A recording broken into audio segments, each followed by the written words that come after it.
Como o Tiago falou, nós estamos encerrando a série de Romanos. E eu sei que, como o Tiago também teve experiências no GP, muitas pessoas tiveram experiências com o Senhor. É um Deus que quer transformar. E Ele faz, Ele fala e Ele nos confronta. Amém? Então, hoje é o último dia que falaremos, no caso dessa série Romanos. E hoje eu vou falar sobre algo que afeta a nossa vida, porque a palavra de Deus, ela sempre quer nos mudar. Se ela não é confrontadora, alguma coisa está errada. Ou nós não entendemos nada, ou nós não nos deixamos ser transformados pela palavra de Deus. E eu intitulei a palavra hoje como uma vida em grande expectativa. Será que o pessoal foi embora mais cedo hoje? Os nossos irmãos. Uma vida em grande expectativa.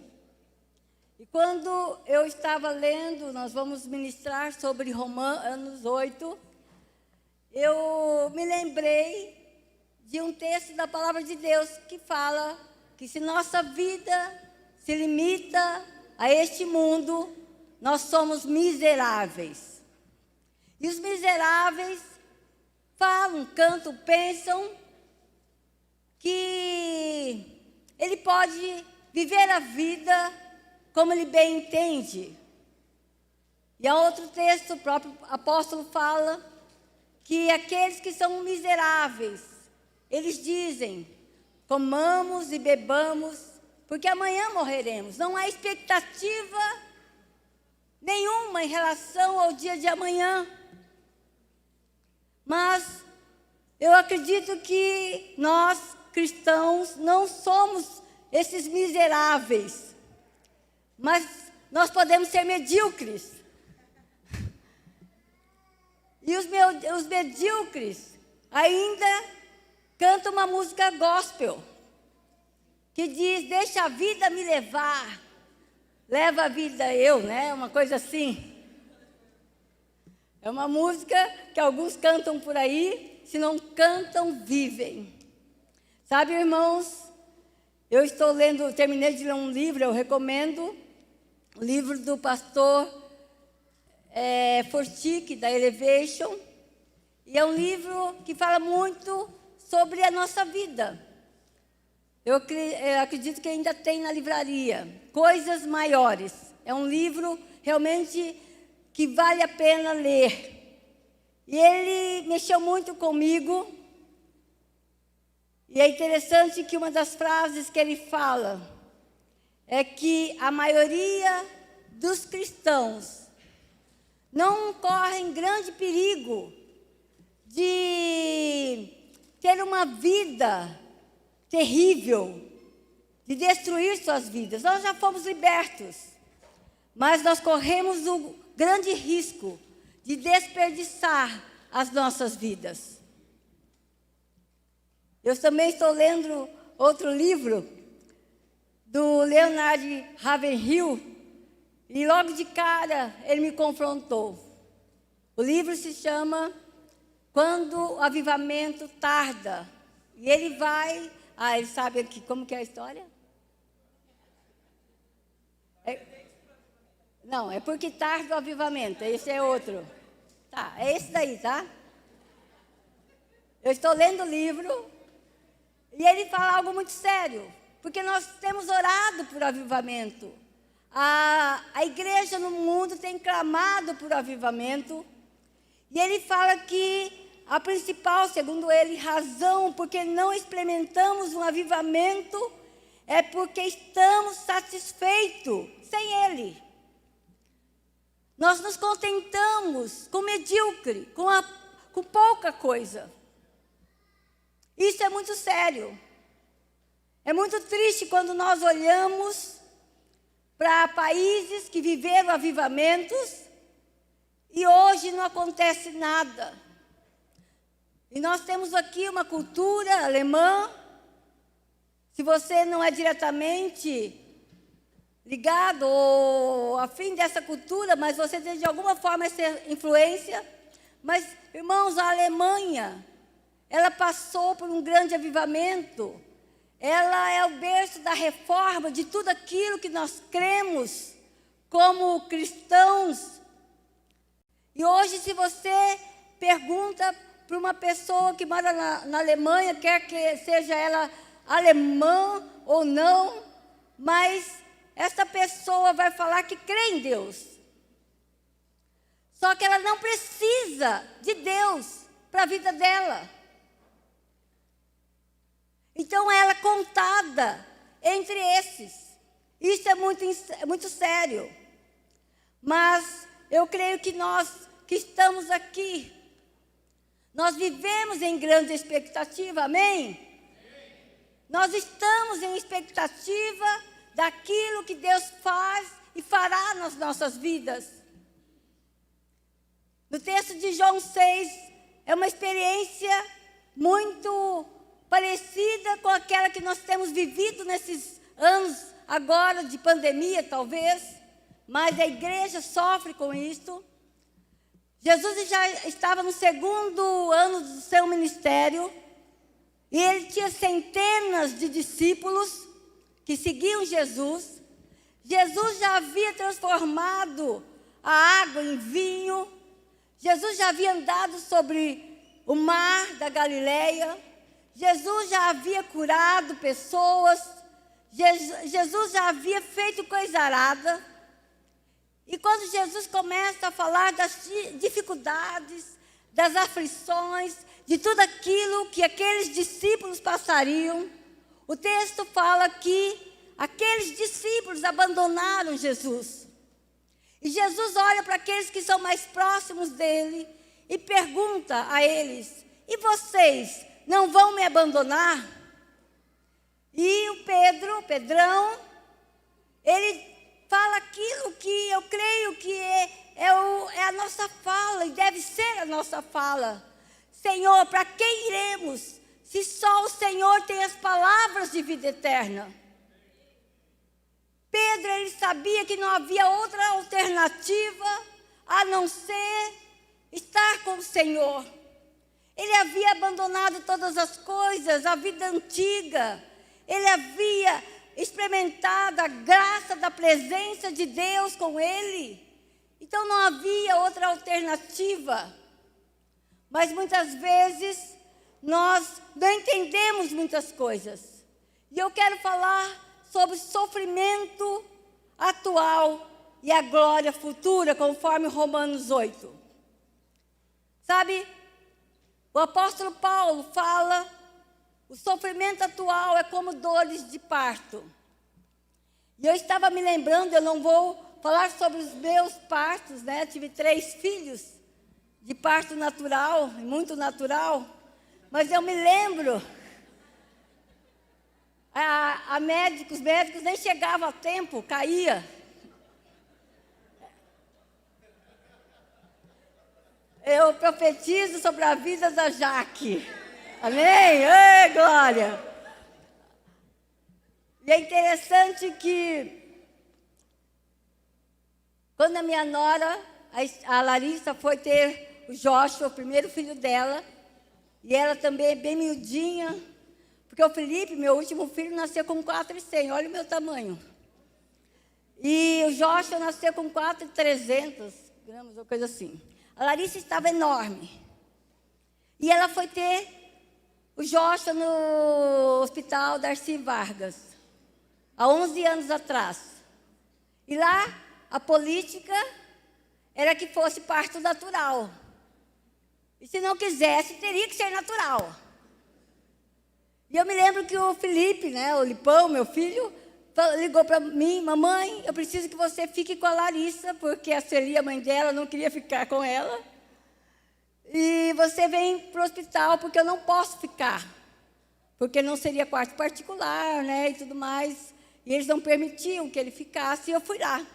E a Larissa tinha entrado em estado de... trabalho de parto. Faz tantos anos que eu tive os meus que eu nem sei mais disso.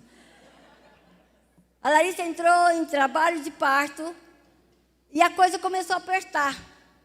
E quando eu cheguei lá, ela gritava. Eu só ouvi os gritos ali. E ela falou assim, uma hora ela estava com tanta dor.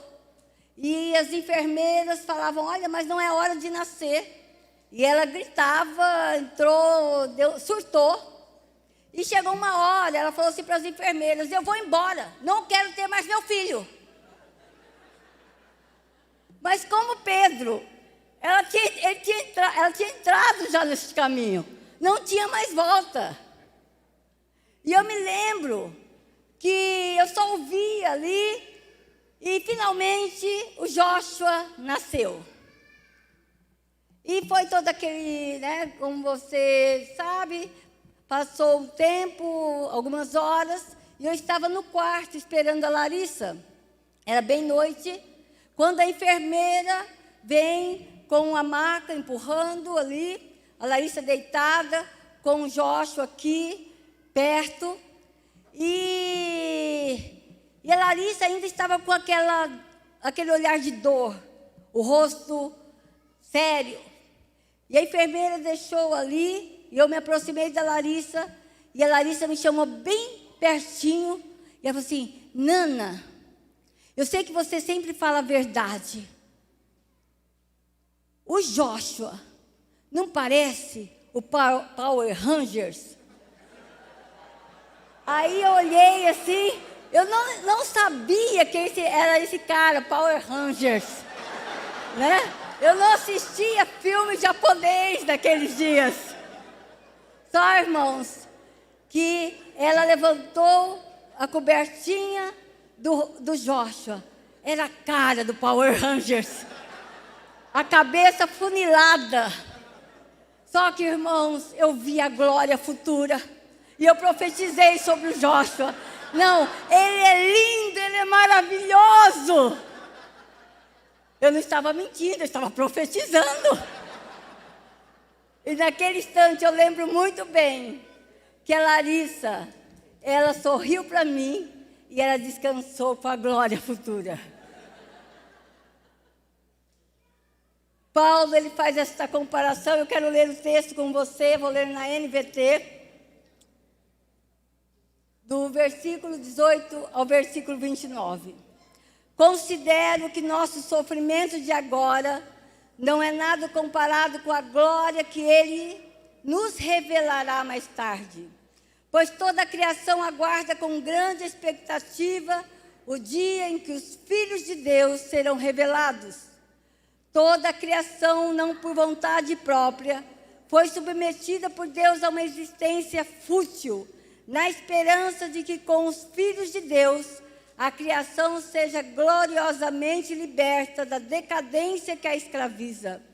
Pois sabemos que até agora toda a criação geme como em dores de parto. E nós, os que cremos, também gememos, embora tenhamos o Espírito em nós como antecipação da glória futura, pois aguardamos ansiosos pelo dia em que desfrutaremos nossos direitos de adoção, incluindo a redenção de nosso corpo. E o Espírito nos ajuda em nossa fraqueza, pois nós não sabemos orar segundo a vontade de Deus, mas o próprio Espírito intercede por nós com gemidos que não podem ser expressos em palavras, pois Deus conheceu de antemão os seus e os predestinou para se tornarem semelhantes à imagem de seu Filho, a fim de que ele fosse o primeiro entre muitos irmãos. Amém? Irmãos, Paulo fala aqui sobre 3 gemidos. O primeiro gemido, gemido da criação. Diz aqui que a criação geme pela manifestação dos filhos de Deus. Deus criou o homem perfeito. Deus criou a humanidade perfeita. Deus criou todas as coisas perfeitamente no lugar. Mas o pecado trouxe morte. O pecado trouxe escravidão. O texto diz aqui que isto faz com que toda a criação se torne vaidosa, se torne corrupta, separada dos planos de Deus. É isso que nós olhamos para cá. E esse gemido é algo que nós precisamos entender. Porque aqui diz que o dia em que os filhos de Deus serão revelados, estão sendo aguardados. E quando eu olho para algumas campanhas, algumas coisas por aí, movimentos como o Greenpeace e outros, eu fico assustada. Porque eles fazem segundo a justiça deles. Eles fazem segundo os valores deles. Eles fazem segundo os parâmetros deles. E nós, filhos de Deus, aqueles que temos em nossas mãos tudo aquilo que Deus já entregou para nós, nós que contemplamos a glória do Senhor, as coisas são reveladas, tudo aquilo que a natureza mostra de Deus, nós nos calamos na maioria das vezes. Nós não nos manifestamos em justiça, nós não nos manifestamos em colocar as coisas no lugar. E aqui o texto diz que isso é muito sério. Sabe, irmãos, uma das coisas que a gente precisa entender, como esta geração, esta criação que geme, é porque eles estão aguardando. Eu me lembro quando a pastora Edmé esteve conosco alguns anos atrás, ela falou de um testemunho, de algo que aconteceu com ela. Foi algum tempo depois do tsunami na Indonésia. Você sabe que morreram 249 mil pessoas, por volta de 250 mil pessoas daquele tsunami. E a Edmé estava ali no seu projeto no Rio de Janeiro, no Morro Dona Marta, e ela estava subindo o morro, quando então veio um rapaz jovem, todo afeminado, com um fusível, e ele parou perante ela, confrontando-a, colocando ela na parede. Mas a Edmé, vocês conhecem, uma mulher de Deus, e ele perguntou com deboche: pastora Edmeia, onde estava o teu Deus quando houve o tsunami? E pastora Edmeia olhou para ele e falou: ele continua no mesmo lugar quando criou você. Sabe, irmãos, o mundo está e jaz no maligno. Como nós estamos compartilhando nos nossos GPs, a criação quedada, a natureza quedada, traz consequências, traz dor, traz sofrimento. E a geração dos nossos dias tem sofrido consequência das ações horríveis que tem havido por aí. E eu não vou entrar nesse mérito, nesse detalhe, mas você sabe do que eu estou falando. Mas nós, filhos de Deus, nós temos que nos manifestar como Jesus se manifestou. Jesus não foi morto numa cruz porque ele era um profeta. Jesus não foi morto numa cruz porque ele era um homem bom. Jesus não foi morto numa cruz porque alguns queriam que ele fosse um político, fosse um zelote, fosse alguma coisa desse tipo. Jesus foi morto numa cruz porque ele é Deus. É isso que incomodava, sabe? Nós seremos perseguidos, não porque nós somos bacanas, cheirosos, bonitinhos. Nós seremos perseguidos porque nós somos filhos de Deus. E é isso que incomoda. Os filhos de Deus têm que incomodar, sim. Não por serem chatos, mas porque vivem o reino de Deus, amém?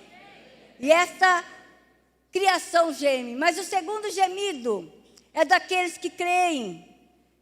O texto diz que nós também gememos, nós, embora tenhamos o Espírito em nós como antecipação da glória futura. Então nós também sofremos. No mundo nós teríamos aflições, Jesus já falava sobre isso. Então nós sofremos a consequência do pecado. Nós sofremos em dores. Nós sofremos em doenças, em lágrimas. Mas uma das coisas que a palavra nos promete que o Espírito que habita em nós nos sustentaria em todo o tempo. Nos faria lembrar, como nós cantamos, das coisas que são próprias daqueles que amam o Senhor. Sabe, irmão, irmã, nós já vivemos o céu aqui na terra, você crê? Nós já estamos nesse fluir do Espírito Santo. E nós podemos contemplar, então, a glória futura. Por isso que dores de parto e a glória futura, a expectativa, a nossa vida precisa ser realmente uma expectativa, andar em grande expectativa, porque nós já somos ou vivemos a eternidade desde agora. Lá em Eclesiastes 3:11, o texto diz que Deus colocou em todas as pessoas um anseio pela eternidade. Não há ninguém no mundo que vai ter desculpas perante o Senhor. O alemão teve oportunidade, mas a Bíblia fala que todos que receberem Jesus serão feitos filhos de Deus, aqueles que creem no nome dEle. Mas nós gememos, nós ansiamos, nós estamos em expectativa, mas há sofrimento. Mas também o terceiro gemido é o gemido do Espírito Santo. O texto diz que o Espírito Santo, ele geme com gemidos inexprimíveis, que não tem como falar, não tem palavras para contar como ele geme. O Espírito Santo, ele geme porque ele sente a sua fraqueza, ele sente o seu desânimo. E ele, então, em gemidos, ele te faz lembrar. Ele traz à sua mente, ao seu coração, as promessas do Senhor. A palavra de Deus fala que o Espírito Santo que nos faz lembrar todas as coisas. Mas o Espírito Santo também geme, porque ele se entristece pelo nosso pecado. E esses gemidos são tão fortes, ao ponto de nos levar a confessar os nossos pecados, para sermos perdoados. O Espírito Santo também aqui fala que ele geme, intercedendo junto ao Pai sobre as nossas vidas, porque nós não sabemos orar. Pastor Jamal, ele conta uma experiência bem interessante. Ele fala que estava ele com uma pessoa no livro dele, né? Pastor Jamal esteve aqui no Em Chamas. Ele fala que ele estava com outra pessoa e eles estavam, então, tentando expulsar o demônio de uma pessoa. E o pastor Jamal falava ali, olha, sai em nome de Jesus. E aquele demônio ficava mais furioso. Aí o outro amigo dele que estava com ele falava assim, olha, está amarrado em nome de Jesus. E o demônio ficava mais furioso. E eles não estavam entendendo. Aí chegou uma hora, o demônio parou e falou para eles, olha, se entendam, vocês querem que eu saia ou que fique amarrado? Aí o pastor Jamal conta, aí o pastor Jamal com toda a autoridade, falou assim, sai amarrado, em nome de Jesus. Nós não sabemos orar. Se eu perguntasse aqui, que oração que vocês fizeram no dia 31 de dezembro do ano passado, eu tenho certeza que a maioria nem se lembra. Eu não é, não vou pedir para você levantar a mão. Hoje eu estava conferindo, está escrito aqui na minha Bíblia, quem quiser ver depois. 31 de dezembro do ano passado, eu pedi para o Senhor, Senhor, nós precisamos de um espaço novo, que o Senhor possa nos abençoar no ano 2021 com espaço novo. Ô, glória! Estamos aqui, amém?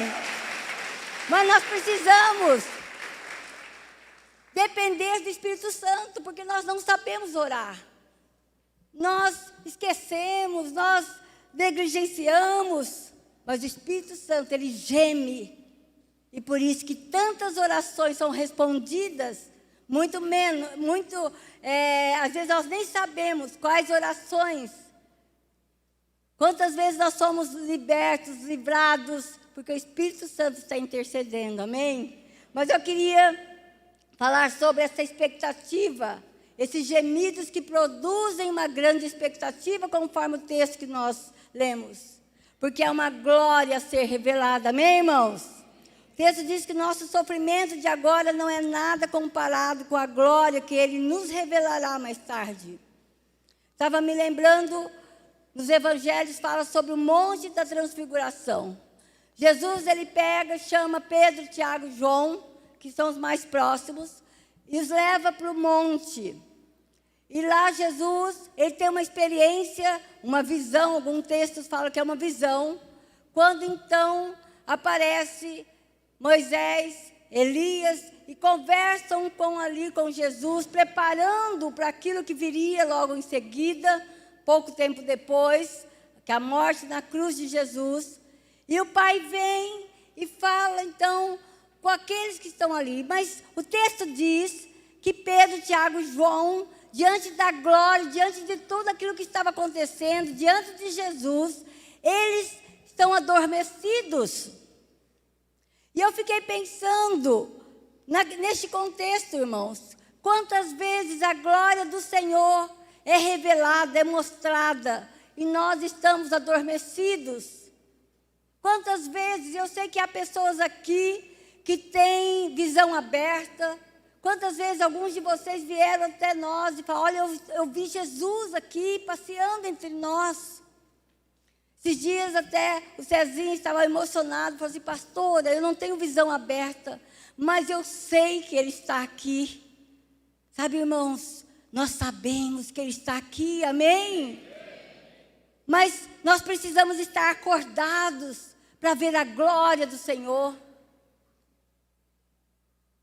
Nós precisamos estar com os olhos abertos para enxergar a glória do Senhor. E o texto aqui é muito forte. E é interessante que eles estavam com medo da glória do Senhor. E eu sei que talvez eu não estou me eximindo, mas quantas vezes nós ficamos com medo da glória do Senhor? Ai, eu prefiro ter minha religião bem ajustadinha, porque essas coisas estranhas, esse povo estranho que fica pulando, esse povo estranho que fica cantando tão alto. Sabe, irmãos, a glória do Senhor não tem a ver com a gente, tem a ver com Ele. A glória do Senhor é Ele se manifestando. E nós temos então o privilégio de experimentar a glória do Senhor. Pedro, Tiago e João tiveram esse privilégio, mas estavam dormindo. E a outra coisa que se faz naquele texto, eles chegam para Jesus, vamos fazer 3 tendas. Eles são muito espirituais, muito religiosos, eles nem falaram da deles. Para Jesus, para Elias e para Moisés. Muitas vezes nós queremos fazer do nosso jeito. Jesus, vamos fazer uma tenda. Assim, olha, bem programada. Aí os engenheiros vêm. Os matemáticos da igreja. Não pode ser assim. Tem que ser dessa forma. Mas a glória, ela é revelada conforme o Senhor deseja. Eu fico imaginando, o pastor Evaldo, na celebração das 5 horas, ele citou, mas eu fico imaginando o que os primeiros cristãos viram, quando então, no Coliseu, eram jogados aos leões, ou então eram queimados, vivos, em chamas, nas cruzes. O que será que eles viram? Estevão, um homem de Deus, um discípulo de Jesus, que foi apedrejado até a morte. No capítulo 7, diz que ele levantou os olhos para o céu e ele viu a glória de Deus e viu Jesus em pé à direita do Pai. Ele viu. Será que nós estamos vendo a glória de Deus? É tanto que Estevão, ele morreu e aquilo com certeza constrangeu Paulo, porque Saulo, né, não era nem Paulo ainda, o apóstolo, estava ali vendo a situação. Falam que eles pegaram as vestes de Estevão, que tinha acabado de ser apedrejado, e colocaram aos pés de Saulo. Sabe, irmãos, muitas vezes, Deus está revelando a nós, e nós não estamos vendo. Aquelas pessoas, muitas delas, que foram mortas pelos leões, foram mortas de diversas formas. Eles morriam cantando, porque eles viam a glória de Deus. Eles viam a glória de Deus. Mas também, esses gemidos não só produzem essa visão da glória, mas também produzem grande expectativa, porque é um destino profético que será cumprido. O texto diz que Deus nos predestinou para nos tornarmos semelhantes à imagem do seu Filho. A predestinação é um pré-destino. Ele tem os seus. Se isso acontecer, a palavra de Deus falou que Deus nos criou para sermos semelhantes ao seu Filho. Nós fomos criados à semelhança. Se você for lá em Gênesis, você vai saber disto. É um predestino, mas o homem saiu deste lugar. E ele precisou que alguém pagasse o preço para que ele retornasse a este lugar, se ele quisesse. É interessante que no Sermão do Monte, Jesus fala àquelas pessoas que estavam ouvindo: sede perfeitos como meu Pai Celestial é perfeito. No capítulo 5 está escrito de Mateus. Ali é uma sugestão do nosso Senhor. E quando nós olhamos esse texto, nós pensamos de uma forma muito legalista, que nós podemos fazer muitas coisas para sermos perfeitos, como Deus é perfeito. Ou nós podemos, numa atitude de grandeza, nos colocar num lugar para sermos essas pessoas bem vistas pela religião e por tudo que nos envolve. Mas a proposta de Jesus, o chamado de Jesus, para sermos perfeitos, é um chamado para caminharmos com Deus. É um chamado ao discipulado por convivência. O moço rico, ele não entendeu essa proposta de Jesus. E ele chegou para Jesus e falou para Jesus, perguntou, ele estava inquieto. Ele estava acompanhando Jesus, vendo tudo que estava acontecendo. E ele pergunta para Jesus, Jesus, o que eu posso fazer para ganhar a vida eterna? Ele estava querendo provocar o Senhor. E Jesus falou assim, olha, guarde os mandamentos, você é um judeu, todo judeu, um bom judeu, guarda os mandamentos. Aí, ele, de forma muito, ele era um cara, mas eu guardo os mandamentos desde pequeno, desde cedo. Aí Jesus fala algo que tocou o coração, tocou a ferida dele. Então faz o seguinte, se você é o cara, se você é incrível, falta uma coisa para você.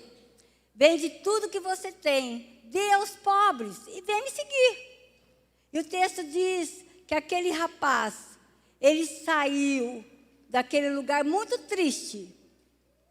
Não porque ele ia vender tudo e dar aos pobres, mas porque ele era muito rico. Sabe, irmãos, esse texto aqui não fala de dar aos pobres porque é uma ação social e você vai ganhar a vida eterna porque você faz ação social, você é generoso. Não tem nada a ver com dinheiro. Jesus, o nosso Pai, nosso Deus é dono de todo ouro e toda prata. Mas está falando daquilo que aquele rapaz estava escravo. A escravidão o afastava do propósito, afastava daquilo que ele estava ansiando. Andar com Jesus é um projeto maravilhoso.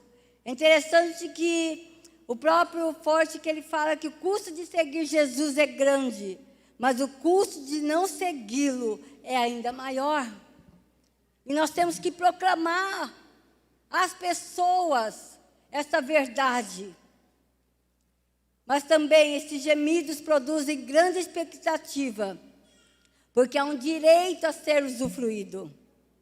O texto diz que nós aguardamos ansiosos pelo dia em que desfrutaremos nossos direitos de adoção, incluindo a redenção de nosso corpo. Olha para a pessoa do seu lado e fala só, você está estragadinho, mas vai melhorar. Pode falar.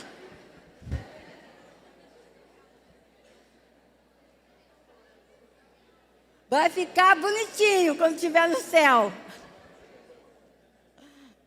Essa é uma verdade, irmãos. Nosso corpo é corrupto. Se você já se acha bonitinho, imagina no céu, então. É interessante que esse privilégio, esse direito a ser usufruído, é um direito de filhos adotados. Você sabia que você foi adotado pelo Senhor? Você foi adotado por Deus? Aí na nossa cultura é muito complicado, porque a nossa cultura, um filho adotado, ele pode ser rejeitado, ele pode ser destituído da herança, de alguma forma. Mas o direito romano, e Paulo, ele era um cidadão romano que entendia do direito romano, ele falou justamente aquilo que era o contexto. Porque um filho natural, naqueles dias, poderia ser mandado embora de casa, ser deserdado, não ser mais filho, o pai falar, não é mais meu filho. Mas a partir do momento que as pessoas adotavam filhos, o direito romano garantia a este filho o direito de paternidade completa. Aquele pai que adotava este filho não poderia jamais negar este filho. Não poderia jamais mandar embora este filho da casa. Não poderia tirar o direito da herança deste filho. E por isso que é tão grandioso essa compreensão, quando nós entendemos que nós somos filhos adotados. O próprio Senhor Jesus fala que jamais nos abandonaria, que jamais nos deixaria órfãos. Ele já nos adotou, nós somos filhos adotados. E essa segurança, conforme a palavra de Deus fala, essa segurança do crente, ela é testificada no nosso coração pelo Espírito Santo. O Espírito Santo fala a cada um de nós que nós somos filhos de Deus. E conforme a pastora Esther falou, pregou de manhã, e você se tem dúvida em relação a isto, peça ao Espírito Santo para confirmar isso no teu coração. Você é um filho adotado. Se você disse sim a essa adoção, você já faz parte da família. Lá em Romanos e em Gálatas, eu quero ler um texto com vocês. Pois vocês não receberam um espírito que os torne de novo escravos medrosos, mas sim o Espírito de Deus, que os adotou como seus próprios filhos, o que nos dá um privilégio de chamá-lo papai. Fomos libertados para sermos filhos que têm direito à herança. E como filhos, somos também herdeiros com pleno acesso à herança. Então o texto diz aqui que como filhos adotados, nós não recebemos um espírito de medo. Amém, irmãos? Nós não temos um espírito de medo. E esta pandemia, ela trouxe no mundo o medo. Porque o mundo jaz, que o mundo está sem Deus. Mas o mais intrigante disso tudo é que muitos cristãos entraram no engodo do inferno. E nós sabemos que esse espírito é um espírito enganoso.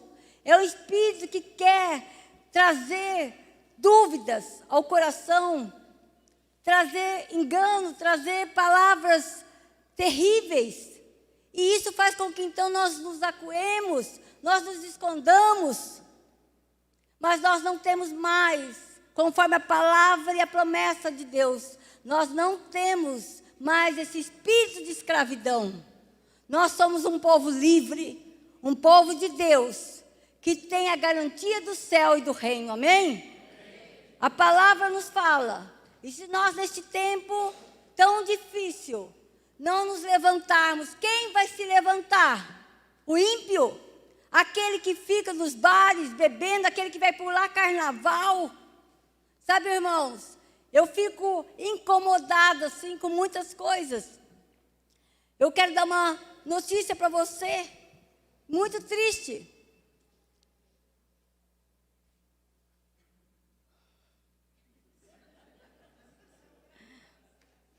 Tá. O pessoal que vai pular carnaval com a Anitta já não tem mais ingresso. Eu falei que era triste. É um absurdo dos absurdos. E ela fazendo apologia sobre todas as coisas, mentira do inferno. Muitos dos estados no Brasil já aboliram. Nós estávamos em São Paulo. Aboliram máscara, Rio, não tem mais nada, por causa do carnaval. Não tem nada a ver com a pandemia.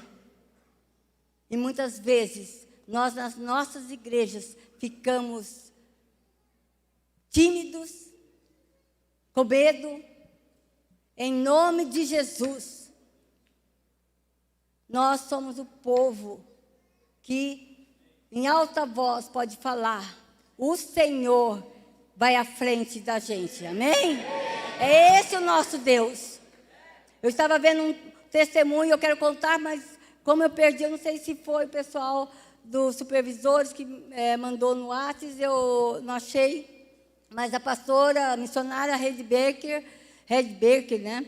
Ela está na África, e ela é uma mulher de Deus, ela tem um ministério de cura, e ela contando ali o testemunho dela, vocês sabem que tem toda uma questão difícil de higiene, de tudo mais. E ela entrou numa aldeia onde havia cólera, muitas pessoas ali morrendo de cólera, uma doença que é muito forte na África. E a Red Baker, ela ouviu de Deus, ela estava com luvas, com máscara, e ela ouviu de Deus para que ela então entrasse naquela aldeia e tirasse as suas luvas e a sua máscara. E ela foi até aquela aldeia, e ela orou por cura, e aquela aldeia toda foi curada em nome de Jesus. Amém?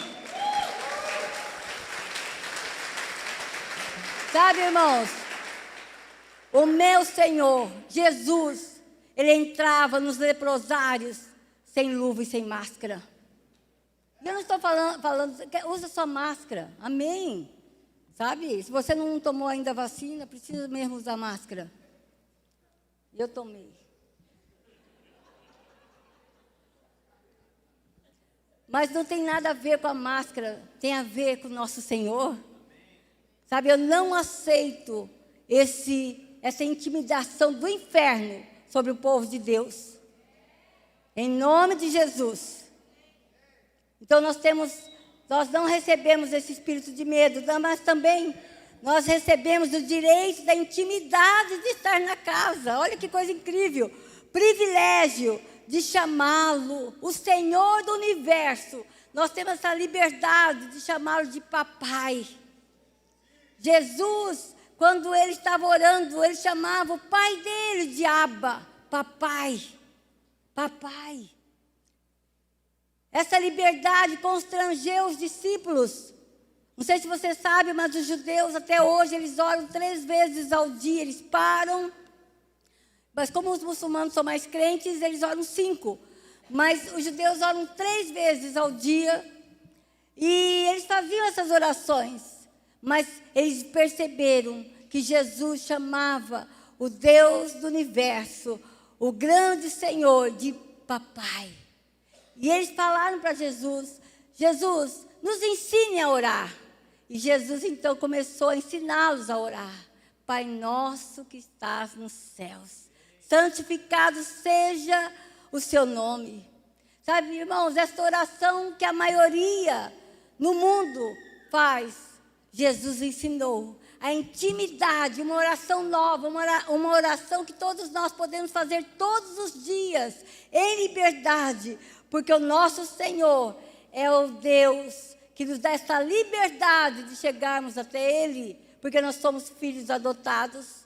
Todos nós conhecemos o Evangelho de Lucas, capítulo 15, da história dos dois irmãos, o irmão mais velho e o irmão mais novo.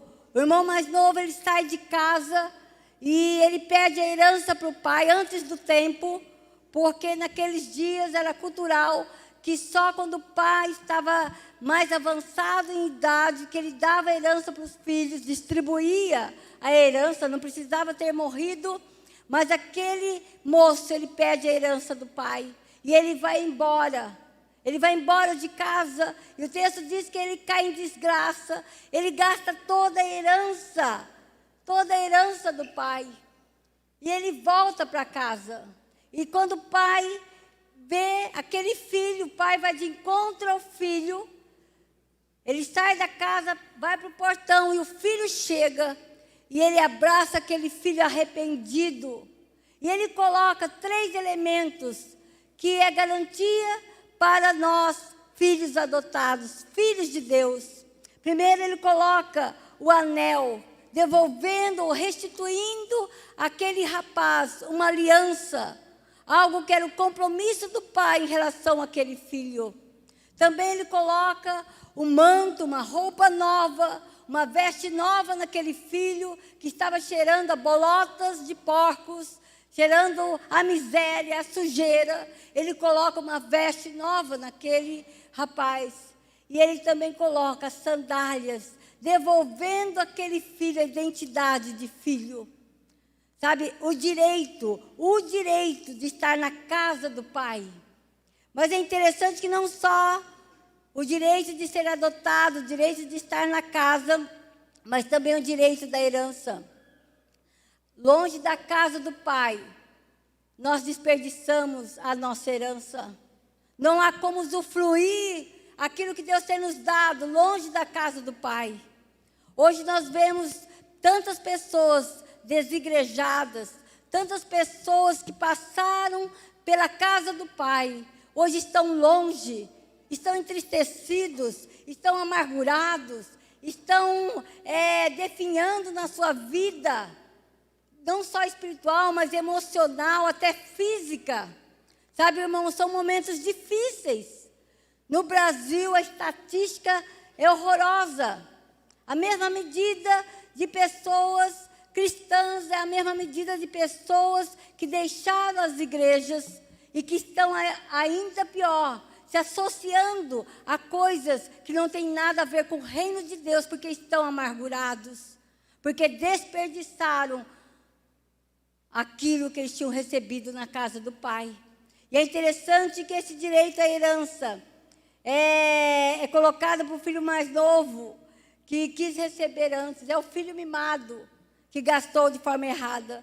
Mas tem um filho mais velho, que a gente sempre fala, talvez sejamos em muitos, é aquele que não usufruiu da herança que estava à disposição dele na casa do pai. Deus, Ele quer nos colocar no lugar certo, para que nós possamos usufruir todas as coisas. Eu estou terminando, eu quero só lembrar de algo que o apóstolo Paulo fala. Ele fala sobre sofrimento. O apóstolo Paulo, ele tinha toda a autoridade para falar sobre sofrimento.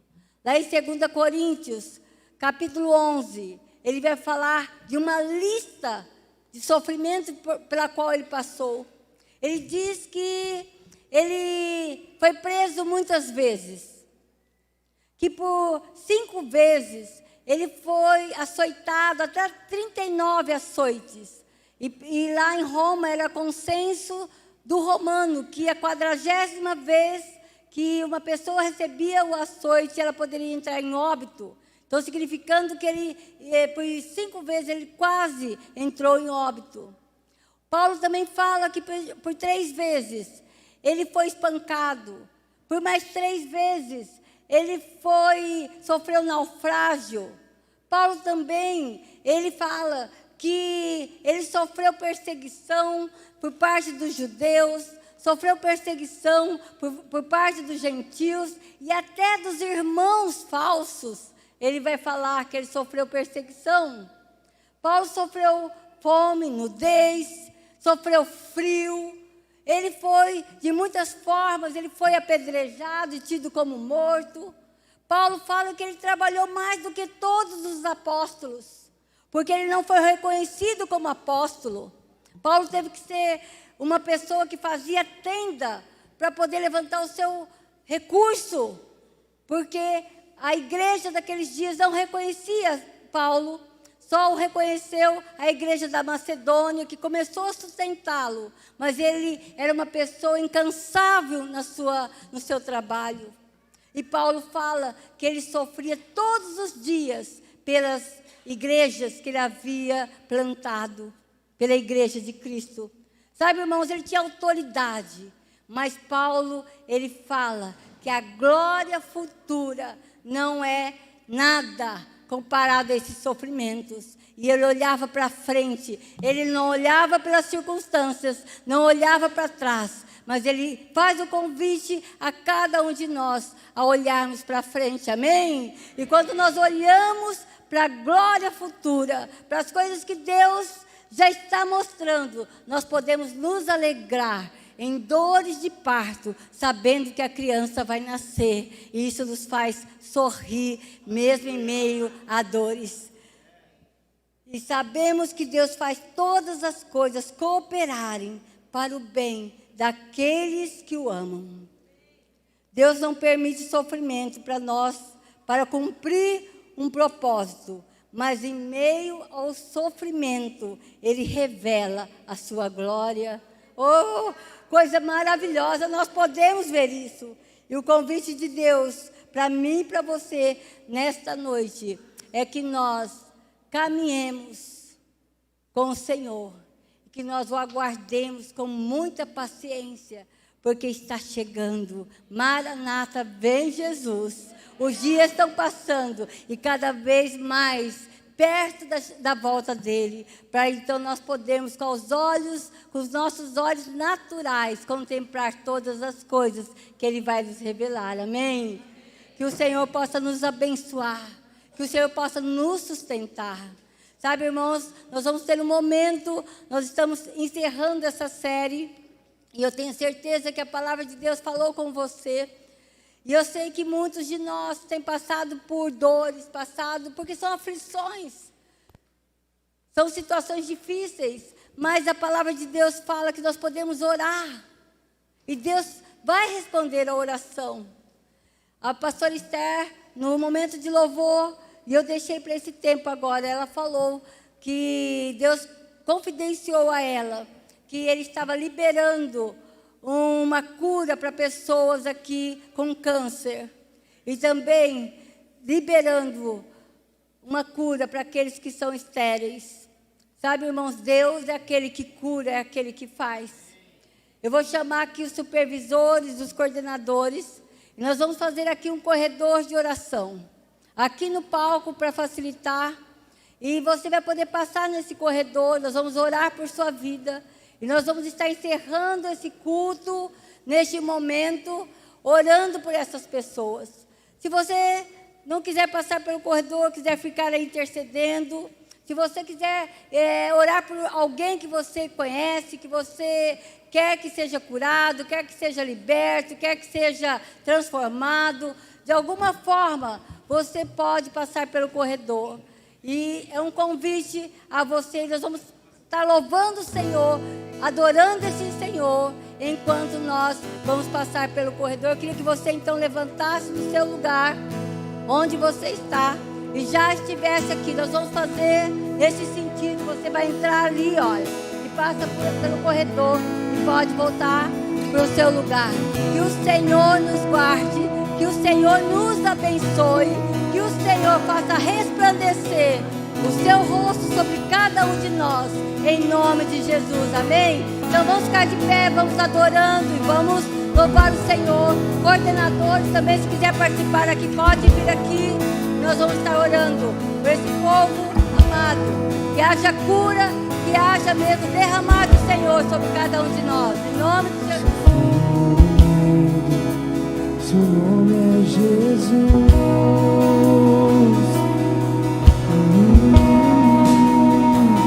Você tem um nome que acalma a tempestade. Você tem um nome que ilumina a escuridão. Você tem um nome que lança fora o medo. O seu nome é Jesus.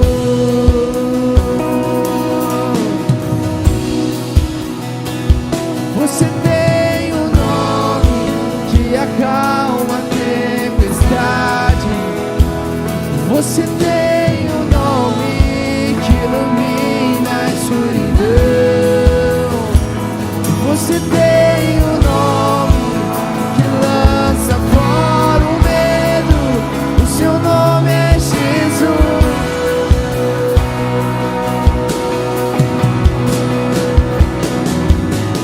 Que a paz é uma promessa. Você não vai mentir.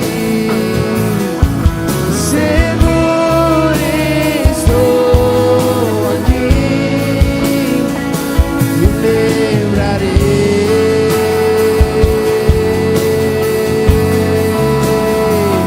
Me lembrarei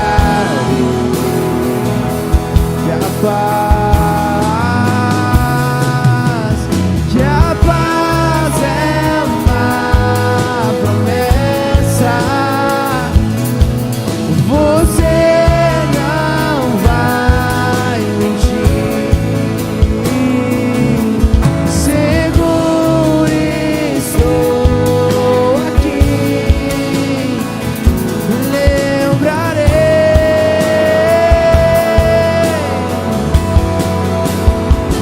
Me lembrarei.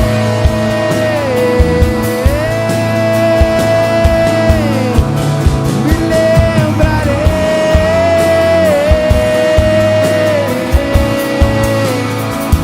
Me lembrarei.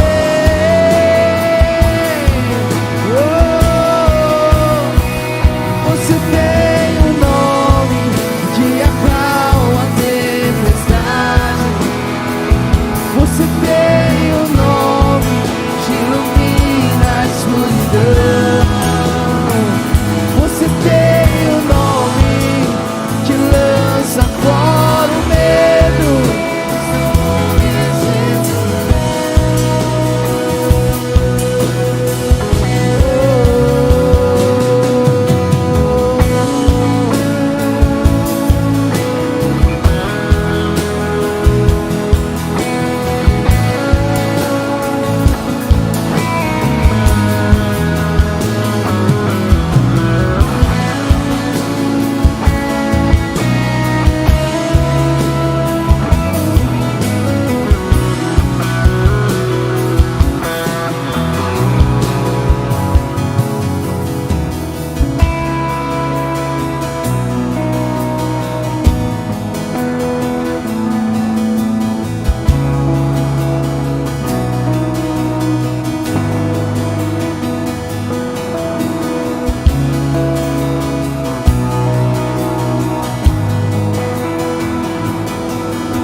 Não temerei os vales escuros,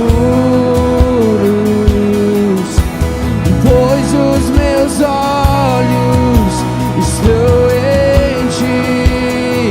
Sei que todas as coisas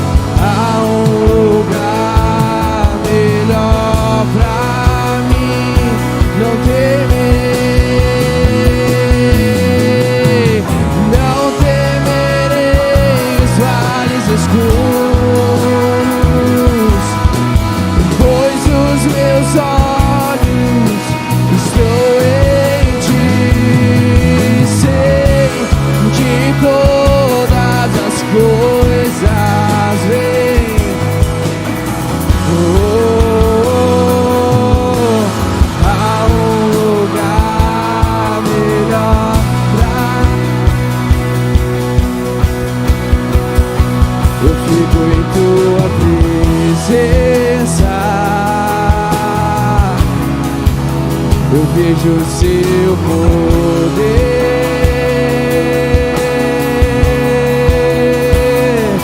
O medo não existe mais. Eu sinto o seu cuidado, eu ouço a sua voz.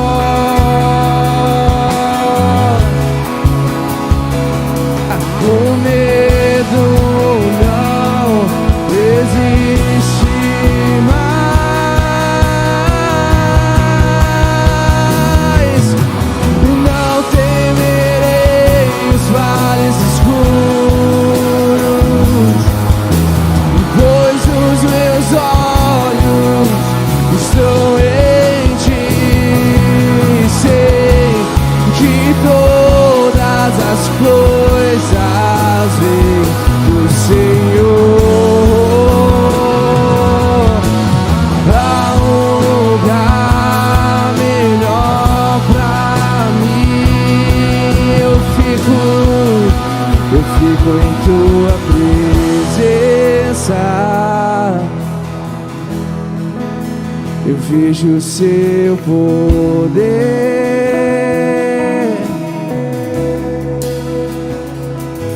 O medo não existe mais. Eu sinto o seu cuidado, eu ouço a sua voz.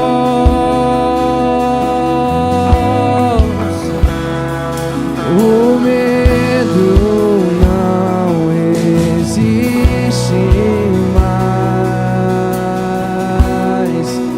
Eu fico em tua presença. Eu vejo o seu poder.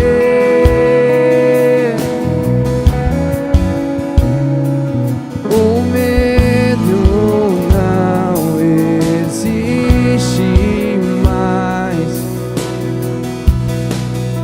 Eu sinto o seu cuidado, eu ouço a sua voz.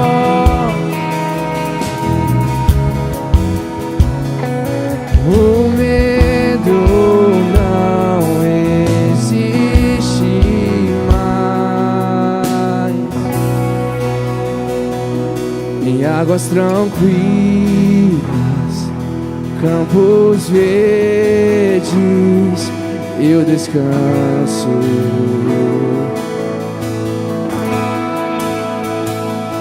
E tu renovas as minhas forças e me leva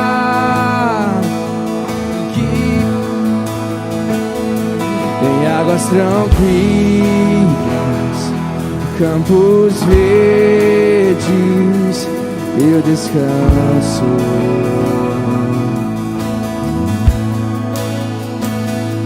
E tu renovas as minhas forças e me leva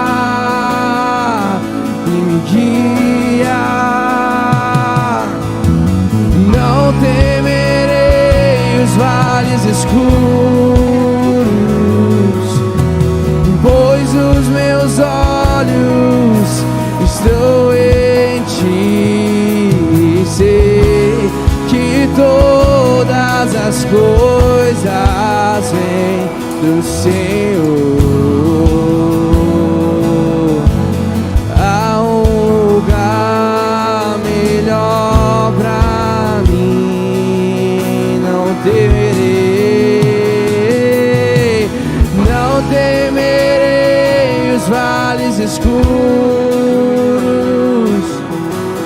pois os meus olhos estão em ti. Sei que todas as coisas vêm do Senhor. Há um lugar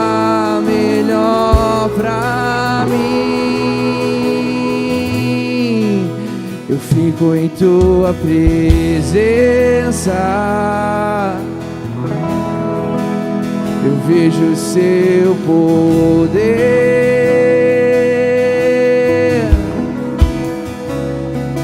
O medo não existe mais. Eu sinto o seu cuidado. Eu ouço a sua voz.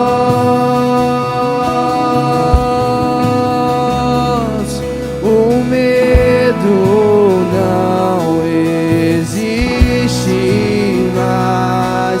Eu fico em tua presença. Eu vejo o seu poder.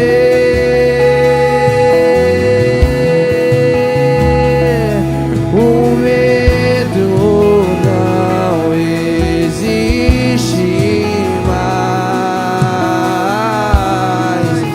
Eu sinto o seu cuidado. Eu ouço a sua voz.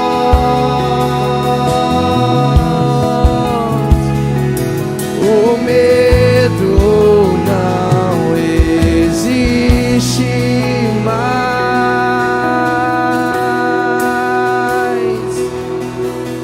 Não temerei os vales escuros, pois os meus olhos estão em ti. Sei que todas as coisas vêm do Senhor.